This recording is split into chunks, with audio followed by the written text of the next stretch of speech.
Hi everyone, my name is Marcus Buger. I'm a first year French and Russian student at the University of Oxford, and today I'll be looking at the MLAT, Modern Languages Aptitude Test that you need to do if you want to do modern languages at Oxford University. Now we'll be looking at 5 tips that I have for people who want to do the MLAT in any language you're doing, and we'll also be looking at the LAT in case you're taking up a language from scratch as I did with Russian.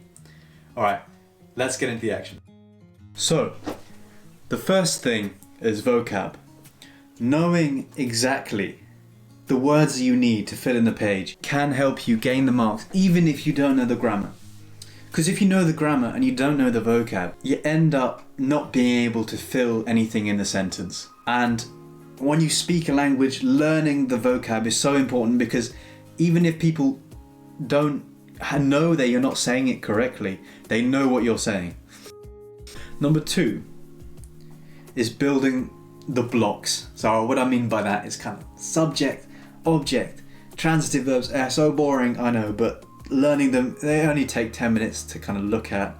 And if you keep looking at them maybe once a week, twice a week, then you can understand really how a sentence is formed. And when you understand that, it really helps, because sometimes you know the grammar, but you think to yourself, wait, I can't remember this sentence, I've never seen it before. And if you know the grammar, you know how it works in the sentence, and you have those building blocks, it really helps you to, especially in some case languages like Russian and German, having that knowledge can really, help you when you're not sure. And a lot of times, there will be times when you're not sure what's going on. And so having the building blocks, and that's why the LAT is good. It's a good thing, because it really helps you. Sometimes I'm lost. Even now, I'm completely lost. But having those things and being like, okay, that's a kind of anchor, even if I'm not sure, which, to be honest, is most of the time. A lot of the time, you need to have that anchor, and it really helps. There's a link in the description. I put a document in there that should guide you through most of the things you need to worry about in terms of the kind of building blocks of language, and just learning them really helps.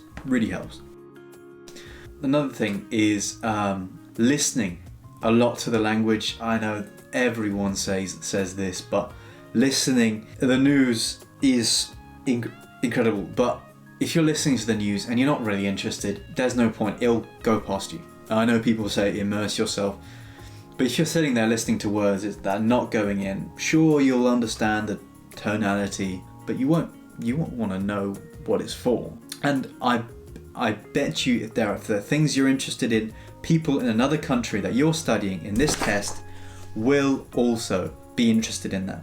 And they will try, and they will have forums, and you can go on there. There's TV series out there that you can watch, and you can probably translate it as you go. But having that moment where your mind's going, oh, I don't know that word, let's write it down. Oh, this is how the plot comes together. Oh, that's such a nice feeling. And being able to look at things, yeah, I know that. Yeah, it's cool. I can listen to this thing, and I know what's going on, and I'm interested, and I like to listen to it. So listen to things you're interested in. For God's sake, please. Don't try and do things you're not interested in. Language is fun. And it should be. I know everyone says that, but language is fun. Anyway, another thing is, before your admissions test, I recommend kind of learning to not stand out. You don't need to stand out.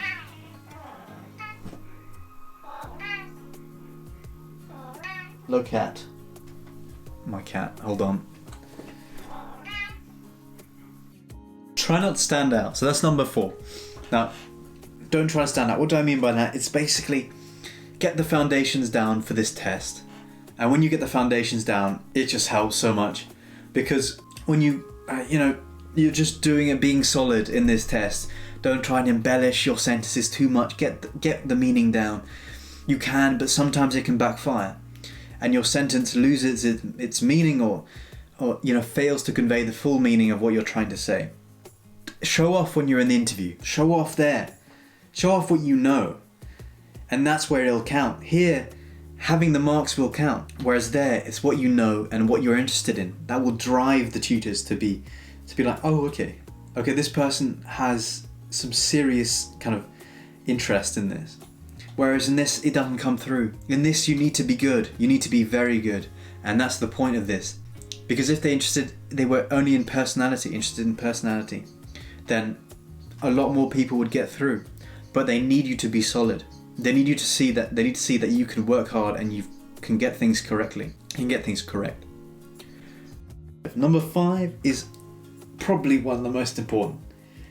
Look through past papers. Do past papers. They will help your soul. Honestly, they will help you, put you in the mind to get your work done. I cannot stress this enough.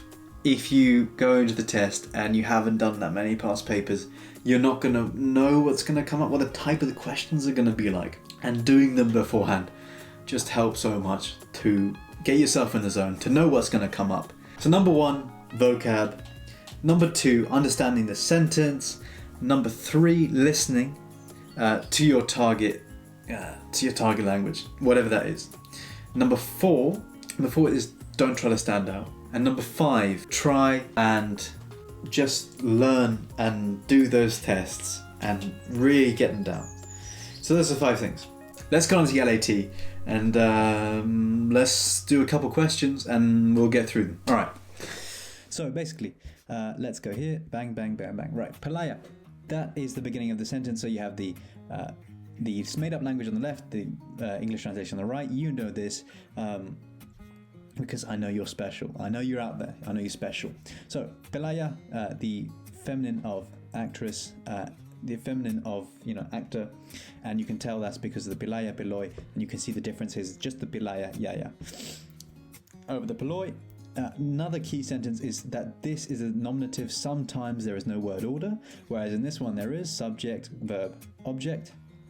Sometimes the verb, as in this case, this will throw you off, is inside the so this is the verb and the subject together, merged together into one. So luselieg is clearly we here because of the word lusel, which is to hear, is combined with egg, which is the plural because of the little accent here of yeg, which is I. So we see the first person plural.